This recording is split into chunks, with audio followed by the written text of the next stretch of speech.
guys, welcome back to my channel. എന്തുണ്ട് വിശേഷം? ഇന്ന് പെരുന്നാളിൻ്റെ തലേദിവസമാണ്. ഒരു പെരുന്നാൾ വ്ളോഗായിട്ട് വന്നിരിക്കുന്നു. നമ്മുടെ വീട്ടിലിപ്പോൾ ഫുൾ ഡീപ്പ് ക്ലീനിങ് നടക്കുക. സോഫ ഫുൾ അവർ ക്ലീൻ ചെയ്തു. സോഫ കാർപ്പറ്റ് ഇത്ര കളറുണ്ടെന്ന് നമ്മൾ ഇന്നാണ് അറിയുന്നത്. ഈ കാർപ്പറ്റിന് അങ്ങനെ അവരിപ്പോൾ ബാക്കി കിച്ചണും റൂമും ഒക്കെ വൃത്തിയാക്കിക്കൊണ്ടിരിക്കുക. ഇവർ പോയി കഴിഞ്ഞിട്ടാണ് നമുക്കിനി പെരുന്നാളിന് ഉടുപ്പെടുക്കാൻ. നാളത്തെ ബ്രേക്ക്ഫാസ്റ്റ് ഇവിടെയാണ്. സോ അതിൻ്റെ പ്രിപ്പറേഷൻസും ഉണ്ട്, അതും കാണിച്ചു തരാം. ഓക്കെ, സോ നമുക്കിനി ഇവർ പോയിട്ട് ഡ്രസ്സ് എടുക്കാൻ പോകുമ്പോൾ ഹലോ ഗായ്സ്, ഞാൻ ഡ്രസ്സ് എടുക്കാൻ പോകുമ്പോൾ കാണിക്കാമെന്ന് പറഞ്ഞില്ലേ. ആക്ച്വലി നമ്മൾ ഡ്രസ്സ് എടുത്തു കേട്ടോ. അപ്പം നമ്മൾ വീഡിയോ എടുക്കാനായിട്ട് വിട്ടുപോയി, അതാണ് സത്യം. Now we are back home and we are going to cook. Already ആഷിക്കും ഷിനയും ഉണ്ട് ഇവിടെ. അവർ രണ്ടുപേരും കൂടെ പ്രപ്പിങ്ങിലാണ്. നമുക്ക് അങ്ങോട്ടേക്ക് പോകാം. ഓക്കെ,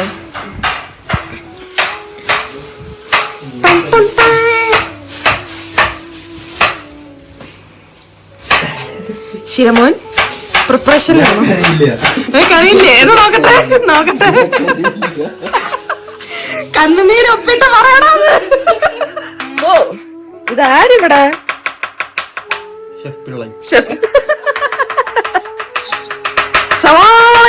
അതും കൂടെ പറ. എന്തുണ്ടാക്കാൻ പോന്ന്? കരഞ്ഞോ? കരഞ്ഞിട്ട് ബാക്കി പറ.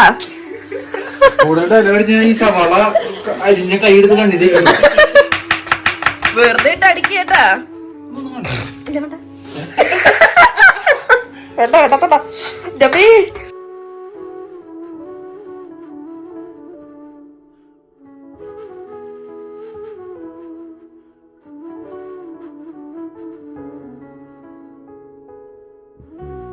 നമ്മളിവിടെ എത്ര സെക്കൻഡിൽ ആശയ്ക്ക് പീൽ ചെയ്ത് കഴിയുന്നുള്ള കോമ്പറ്റീഷൻ വെച്ചിരിക്കുകയാണ്. ഒരു potato 17 second. Well done my boy.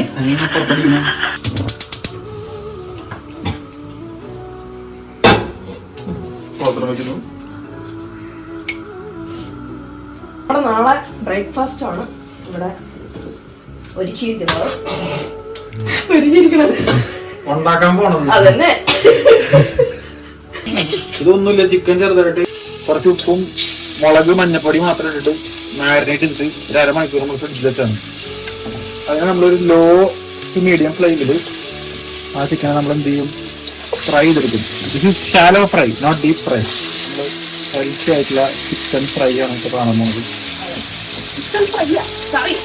കറിയിലേക്കുള്ള ചിക്കനാണ്, പക്ഷെ നമ്മൾ അതിന്റെ തൊലി ഒന്ന് മൊരിയിപ്പിച്ചെടുക്കും.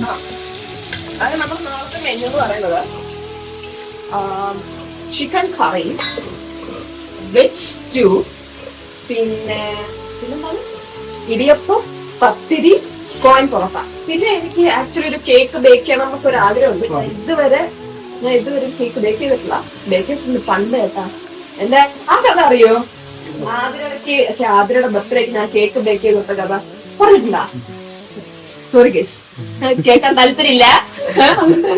ഈ കഥ ഞാൻ പിന്നെ പറഞ്ഞതാണ്. ഇപ്പൊ തന്നെ നമുക്ക് നോക്കുകയാണെങ്കിൽ ചിക്കന്റെ പല ഭാഗങ്ങളും എണ്ണയിൽ കിടന്ന് പൊരിഞ്ഞ് കളർ മാറി. അതുപോലെ നമ്മള് ചിക്കന്റെ ഒരു ഓവറോൾ കുക്ക് ചെയ്യുന്നു 2 minutes 3 minutes. ഇപ്പൊ ഒരു ചിക്കൻ ഓൾമോസ്റ്റ് ഒരു 2 കിലോ ചിക്കൻ ഉണ്ട് അല്ലേ? 200 ചിക്കൻ ഉണ്ട്. നമ്മൾ അതിന് 2 സൈഡും ഒന്ന് ജസ്റ്റ് കുക്ക് ചെയ്യാൻ വേണ്ടിട്ട് എണ്ണയിൽ ഇതൊന്ന് സോട്ട് ചെയ്തെടുക്കും. അതാണ് ഇപ്പൊ പറയുന്ന പ്രോസസ്. ചിക്കന്റെ നോർമൽ കളറിൽ നിന്നും ചിക്കന്റെ എന്താ ഇളക്കുമ്പോൾ നിങ്ങൾക്ക് മനസ്സിലാവും. ഇളക്കല്ലേ എന്ന് പറഞ്ഞാൽ ഇളക്കാനാണ്. പക്ഷെ ഇത് ഭയങ്കര ബൂം ബാങ് ഫാനാണ്. ഫുൾ ഈ റെസിപ്പി ബൂം ബാങ് ആണോ? അല്ല, പറ്റിച്ച് സ്വന്തം റെസിപ്പി. അല്ലെങ്കിൽ ഇവിടെ ഫുൾ ആഷിക്ക് കുക്ക് ചെയ്ത ഇവിടെ ബൂം ബാങ് റെസിപ്പി മാത്രമേ ആഷിക്ക് സ്വീകരിക്കാറുള്ളൂ. വേറെ ആരെ ബൂം ബാങ് ആണ് ഈ ലോകത്തിലെ ബെസ്റ്റ് ഗിഫ്റ്റ്. ഞാൻ ചിലപ്പോൾ ന്യൂസിലാൻഡ് വരെ പോയിരിക്കും ബൂം ബാങ്ങിനെ കാണാൻ. ബൂം ബാങ് എന്തെങ്കിലും ഇത് കാണാണെങ്കിൽ കണ്ട ആടൻ ഫാനിനെ കാണാൻ. പിന്നെ നമ്മൾ ബാക്കി ഈ ചിക്കൻ ഒന്ന് ഫ്രൈ ആയിട്ട് വരാം. സെറ്റായി നമുക്ക് തോന്നുന്ന പീസുകൾ. കാരണം നമ്മൾ ഈ പാത്രം സത്യം പറഞ്ഞ ഈ പാത്രം ചെറുതാണ്. കൊണ്ട് വേണം പോലെ നമുക്ക് ചെയ്യാൻ പറ്റുന്നവരെ നമുക്ക് ചെയ്യാൻ പറ്റില്ല. നോക്കണ്ട, ഈ പീസൊക്കെ ഉണ്ടോ? ഈ ഒരു കണ്ടീഷനിൽ എത്തിയാൽ മതി. ഈ പീസ് ഉണ്ടോ? ഒന്നും ആയിട്ടില്ല. ഇതിനെ എവിടെ തൊട്ടില്ല. നമ്മൾ തട്ടിലെത്തിയിട്ട് നമ്മൾ മറ്റേ വാട്ടാവലിയത്തിൽ അടിക്കുന്നുണ്ട്. അവനെ അവിടെ കിടന്ന് സെറ്റ് ആവട്ടെ. ചിക്കൻ അധികം വേവിക്കരുത്, ബിക്കോസ് നമ്മള് സവാളയൊക്കെ വഴറ്റി കഴിഞ്ഞതിന് ശേഷം നമ്മുടെ മസാലകളൊക്കെ ഇട്ടതിന് ശേഷം നമ്മൾ ചിക്കൻ ഇതിലോട്ട് ഇട്ടിട്ട് നമ്മൾ വഴറ്റും. അപ്പൊ ആ സമയത്ത് ചിക്കൻ ഓർക്കായി പോരുത്. പിന്നീട് ചിക്കനെ നൈസായിട്ടൊന്ന് ഷാലോ ഫ്രൈ എന്ന് പോലും പറയാൻ പറ്റില്ല. ചിക്കനിൽ നിന്ന് ഇറങ്ങിയ വെള്ളമാണ് മൊത്തം. നമ്മൾ ഇത്ര ഉണ്ടെന്ന് വെച്ചിട്ടില്ല, ബട്ട് സ്റ്റിൽ ചിക്കനിൽ ഇത്രയും വെള്ളം ഇറങ്ങി. എന്റെ ആക്ച്വൽ സ്റ്റൈൽ ഓഫ് കുക്കിങ്ങില് നമ്മൾ ചിക്കൻ ഡീപ് ഫ്രൈ ചെയ്യാറുണ്ട്. പക്ഷെ അത് അൺഹെൽത്തി ആണ് ഇപ്പൊ നമുക്ക് തോന്നുന്നത് കൊണ്ട് മാത്രം നമ്മൾ അങ്ങനെ ചെയ്യുക. പണ്ട് നമ്മള് സമയം എടുത്ത് ഡീപ് ഫ്രൈ ചെയ്തിട്ട് അതിനെ ഡീപ് ഫ്രൈ നമ്മൾ ബിരിയാണി ഉണ്ടാക്കാറുണ്ട്. നിങ്ങൾക്ക് ഓർമ്മയില്ലേ നമ്മുടെ കല്യാണ ബിരിയാണിയിൽ നാട്ടിൽ കിട്ടുന്ന ചിക്കൻ നല്ല ഡീപ് ഫ്രൈഡ് ആണ്. ഞാൻ കാര്യമായിട്ട് പറഞ്ഞാണ് അല്ലേ? നിങ്ങളുടെ നാട്ടിലെങ്ങനെയെന്ന് എനിക്കറിയില്ല. നമ്മുടെ അവിടെ നല്ല ബിരിയാണി കിട്ടുമ്പോ ചിക്കൻ നല്ല ഫ്രൈ ചെയ്തിട്ടുള്ള ബിരിയാണി കിട്ടും. അടിപൊളി ബിരിയാണി. നമ്മൾ എന്ത് ചെയ്യാന്ന് വെച്ച് കഴിഞ്ഞാൽ നമ്മൾ ഓൾറെഡി ഇപ്പൊ എണ്ണ വെച്ചു. ഈ എണ്ണയും ചിക്കന്റെ സ്റ്റോക്കും കൂടെ ഉള്ള ഇതിലേക്ക് നമ്മൾ എന്ത് ചെയ്യാൻ പോണെന്ന് വെച്ച് കഴിഞ്ഞാൽ നമ്മുടെ ഇഞ്ചി വെളുത്തുള്ളി പേസ്റ്റ് നമ്മൾ അരച്ചു വെച്ചത്. ഞാൻ ഒരു പിടിയാണ് തന്നത്. ആക്ച്വലി 2 സ്പൂൺ എന്നൊക്കെയാണ് പറയണത്. എത്ര ഇഞ്ചി എത്ര ഇത് എടുത്തു? ഇതിപ്പോ പറയണെങ്കിൽ 2 ടേബിൾ സ്പൂൺ ഇഞ്ചി, അതിന്റെ അനുസരിച്ചിട്ട് തന്നെ വെളുത്തുള്ളി അത് രണ്ടും ഞാൻ അരിഞ്ഞിട്ട് ചതച്ചു. ഞാൻ എന്റെ ഒരു കൈ കണക്കാണിത് കുക്കിംഗ് എന്ന് പറഞ്ഞു കഴിഞ്ഞാൽ. സോട്ട് ചെയ്യാ. ഇഞ്ചിക്ക് വെളുത്തുള്ളിക്ക് ഒരു പച്ചമണം, ആ പച്ചമണം പോകും വരെ നമ്മൾ സോട്ട് ചെയ്തു. നമ്മളെന്താണ് കുക്കിംഗ് പോലാ ഇഷ്ടം പോലെ. ഓക്കെ, നമ്മുടെ ഇതിന്റെ തലേ ദിവസത്തെ പ്രിപ്പറേഷൻസ് കാണിക്കുന്നു, അത്രേ ഉള്ളൂ ഗൈസ്. ആത്മാർത്ഥത നമ്മള് കാണിക്കുന്നു. നാളെ വന്നിട്ട് ഇവര് പറയും ഫുഡ് അത്ര പോരാ കേട്ടോ. ഈ ഇവരെന്ന് ഉദ്ദേശിച്ച ആരെയാ? കരുണാവത്തേരി ഈ പറഞ്ഞ ആൾക്കാർ ആരാ? എന്റെ വീട്ടുകാരാണ് ഇവിടെ ഉള്ളത്. അതല്ലേ പറയാൻ പറ്റില്ല. ഇല്ല, എല്ലാരും നന്നായിരിക്കും എന്ന് പറയും. ഇൻഷാ അല്ലാഹ് അങ്ങനെ പറയുന്നത് നമുക്ക് വിചാരിക്കാം.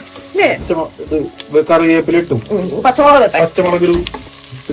അതെ, പച്ചമുളക് തട്ടി 2 കിലോ ചിക്കനില് അധികം എരിവില്ലാത്ത വരെ കിട്ടുന്ന മുളകൊക്കെ കണക്കാണ്. അതിന്റെ പുറത്തോട്ട് ഞാൻ ഇത്ര 5-6 മുളക് ഇട്ടുണ്ട്. ഫുള്ള് പട്ടി പൊച്ചോളല്ലേ ഇതിന്റെ അകത്ത്.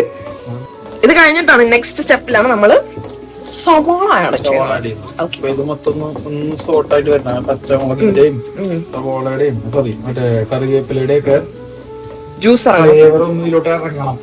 ആ ഇറങ്ങുമ്പോഴാണ്, ഇറങ്ങിയ ശേഷം മാത്രമേ ഇതൊക്കെ നമ്മുടെ ചിക്കനിൽ പിടിക്കുള്ളൂ. അല്ലാണ്ട് ചിക്കൻ ഇട്ട് കഴിഞ്ഞാൽ നമ്മുടെ ചിക്കനിൽ ഫ്ലേവർ പിടിക്കില്ല. സംസാരിക്കണം, ഇതൊക്കെ എങ്ങനെ സാധിക്കുന്നത്? കളർ നോക്കിനി കളർഫുൾ ചിക്കൻ കറി ആയിരിക്കും നമുക്ക് ഉണ്ടാക്കാൻ മണമുണ്ട്. ഇപ്പൊ സ്മെല് ചെയ്ത് നോക്കി കഴിഞ്ഞാൽ പച്ചമണം ഫീൽ ചെയ്ത് നമുക്ക് ബ്രൗൺ കളറായി കൈൻഡ് ഓഫ്. സി ആ ഒരു പോയിന്റ് നമ്മൾ എന്ത് ചെയ്യും, നമ്മുടെ സവാള ആഡ് ചെയ്യാൻ പോകുന്നു. നമ്മുടെ മെയിൻ ഇൻഗ്രീഡിയന്റ് ഓഫ് ചിക്കൻ കറി അരിഞ്ഞുകൊണ്ട് കുത്തിക്കഴിഞ്ഞാൽ സവാള മൊത്തം ഇങ്ങനെ ഇതുള്ളതിലായിട്ട് വരും. ശകലം മഞ്ഞപ്പൊടി, നമ്മൾ ഓൾറെഡി ചിക്കനിൽ മഞ്ഞപ്പൊടി ആഡ് ചെയ്തിട്ടുണ്ട്. 1/4 ടീസ്പൂൺ മഞ്ഞപ്പൊടി, ശകലം ഉപ്പ്. ഒരുപാടൊന്നും ആഡ് ചെയ്യണില്ല ഞാൻ, കാരണം ലാസ്റ്റ് നമുക്ക് ഉപ്പ് നോക്കിയിട്ട് വേണം ഇടാനായിട്ട്. അതുകൊണ്ട് ഒരു ലേശം യോജിപ്പിച്ച് ഇളക്കി സെറ്റ് ചെയ്തിട്ട് ലോ ഫ്ലെയിമിൽ നമ്മൾ അടച്ചു വെക്കും. 10 മിനിറ്റ് സാധനം ഇട്ടിരിക്കും. സവാള നമ്മൾ 10 മിനിറ്റ് അടച്ചു വെച്ചപ്പോ സവാള നന്നായിട്ട് വഴണ്ട് സെറ്റായിട്ട് വന്നിട്ട് സവാള വെന്ത് ഉടഞ്ഞു വന്നിട്ട് ഒരെണ്ണം ഞാൻ തട്ടുകണം. 4 ഇലയ്ക്ക കൈ വെച്ച് ജസ്റ്റ് ഇങ്ങനെ ആക്കി കഴിഞ്ഞാൽ വിടണമെന്ന് വരും കേട്ടോ. 2 മിനിറ്റ് അടച്ചു വെക്കും ചെറിയ ഫ്ലെയിം. മഞ്ഞപ്പൊടി നമ്മൾ ഓൾറെഡി ആഡ് ചെയ്തിട്ടുണ്ട്. ശകലം എന്ന് പറഞ്ഞാൽ വളരെ ശകലമാണ് ആഡ് ചെയ്യണം. മല്ലിപ്പൊടി ഇത് 1 teaspoon table spoon 1-2 table spoon മല്ലിപ്പൊടി ആഡ് ചെയ്തിട്ടുണ്ട്. നല്ല എരിവുള്ള മുളക് പൊടി, ഗരം മസാല. മസാലയുടെ പച്ചമണം മാറുന്ന വരെ നമ്മളൊന്ന് വഴറ്റും. 1 to 2 minutes നമ്മൾ വഴറ്റി കഴിഞ്ഞാൽ അതിനെ പച്ചമണം മൊത്തം മാറും. മസാല സെറ്റായി കിട്ടും. അപ്പൊ നല്ല വൈബ് വരുന്നുണ്ട് എനിക്ക്. കുക്ക് ചെയ്തപ്പോഴാണ്. യെസ്. ഇത്രയും നമുക്ക് ആ വൈബില്ല, നമുക്കൊരു ചെറിയൊരു എനർജി കുറവുണ്ടായിരുന്നു guys. ഒരു പാട്ട് വെക്കി. പാട്ട് വെച്ച കോപ്പറേറ്റ് കോപ്പിറൈറ്റ് അടിച്ചിട്ടുണ്ടോ യൂട്യൂബ് ചാനലിൽ പോവോ അല്ല ആ video? Potato potato potato potato ഒന്നായിട്ട്. guys, ഇതാണ് നമ്മുടെ സ്റ്റാർ രമ്പയുള്ള. ഇതിലേതാ സ്റ്റാർ? 2 സ്റ്റാറാ. Star number 1, star number 2. ആരാ വൺ? ഞാൻ. ഓക്കെ ഗൈസ്, രമ്പ ഇടാൻ പോവാം. ഹായ്. ഇതിൽ വരാൻ പോകുന്ന മുളാണ്. അപ്പൊ നമ്മള് എല്ലാം കഴിഞ്ഞു. ചിക്കന്റെ സ്റ്റോക്ക് ഒക്കെ ഉണ്ട്. നമുക്ക് അന്തസ് സ്റ്റോക്ക് ഒക്കെ ഇങ്ങനെ ഇറങ്ങിയിരിക്കുന്നുണ്ട്. ചിക്കൻ മൊത്തം നമ്മൾ തട്ടി ചിക്കനും മസാലയും കൂടെ ഉള്ള ഒരു സംഗമമാണ് നമ്മൾ കാണുന്നത്. ഓൾമോസ്റ്റ് 3 കപ്പോളം വെള്ളം നമുക്ക് വേണം. കാരണം നാളത്തെ കറിക്ക് നല്ല ചാറ് വേണം. Yes of course. വെള്ളം ഒഴിച്ചു. നമ്മളൊന്നും കൂടി ഇളക്കിളക്കി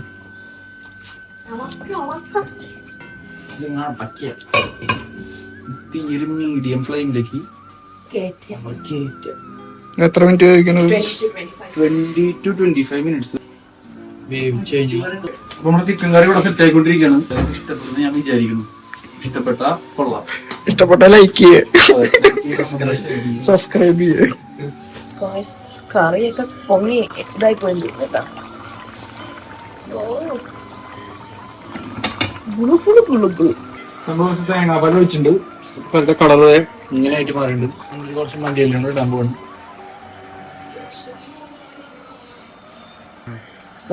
നമ്മള് ഗ്യാസ് ഓഫ് ചെയ്യും മുന്നേ ഇച്ചിരി കസ്തൂരി മേത്തി കൂടെ ഇടാൻ പോകണം. ഓഫ് ആക്കിയോ തന്നെ അടച്ചു വെക്കും. ഹലോ ഗായ്സ്, നമ്മുടെ chicken curry ready. Next dish is veg stew. Veg സ്റ്റൂവിനുള്ള സാധനങ്ങളെല്ലാം ഞാൻ കട്ട് ചെയ്തു. Here is cauliflower. ഇതിനകത്ത് എല്ലാ വെജിറ്റബിൾസും ഉണ്ട്. നമ്മുടെ പൊട്ടറ്റോ, ബീൻസ്, ക്യാരറ്റ്, സവാള, ഇഞ്ചി, വെളുത്തുള്ളി, പച്ചമുളക് എല്ലാം ഉണ്ട്. നമുക്കിനി കുക്കിങ്ങിലേക്ക് കൊടുക്കാം. ഞാൻ ഇത് ഭയങ്കര ഡീറ്റെയിൽഡ് റെസിപ്പി ആയിട്ടൊന്നും കാണിക്കില്ല. ഷടപടയെന്ന് ഉണ്ടാക്കുന്നു. ഇതെല്ലാം ഞാൻ വൃത്തിയാക്കും. നിങ്ങൾ ഇത് കണ്ടെന്നെ ജഡ്ജ് ചെയ്യത് ഗൈസ്. എണ്ണ ഒഴിച്ചു, സിനമൺ സ്റ്റിക്സ്, ക്ലൗസ് ആൻഡ് ഏലക്ക, സവാള. ഇത് ഇത്രയായിട്ട് വഴറ്റുവാണ്. ഈ സവാള ഒന്ന് ട്രാൻസ്ലൂസന്റ് ആകുമ്പോൾ നമ്മൾ ഇഞ്ചി, വെളുത്തുള്ളി, പച്ചമുളക് ഇടും. അതൊന്ന് വാടി വരുമ്പോഴത്തേക്കും വെജിറ്റബിൾസ് വേവാൻ വേണ്ടി വെയിറ്റ് ചെയ്യും. And then we will add masala ആയിട്ട് ഞാൻ അധികം ഒന്നും ഇടില്ല. കുറച്ച് കൊറിയൻഡർ പൗഡറും അത് കഴിഞ്ഞ് നമ്മൾ തേങ്ങാപ്പാൽ ഒഴിച്ച് കറി റെഡി. അത്രേ ഉള്ളൂ. ഓക്കെ ഗൈസ്, എൻ്റെ വെജ് സ്റ്റൂ ഇസ് റെഡി. അപ്പോൾ ഗൈസ്, ഇന്നത്തെ വ്ളോഗ് അത്രേ ഉള്ളൂ. നമുക്ക് നാളെ പെരുന്നാളിന് കാണാം. Okay, by.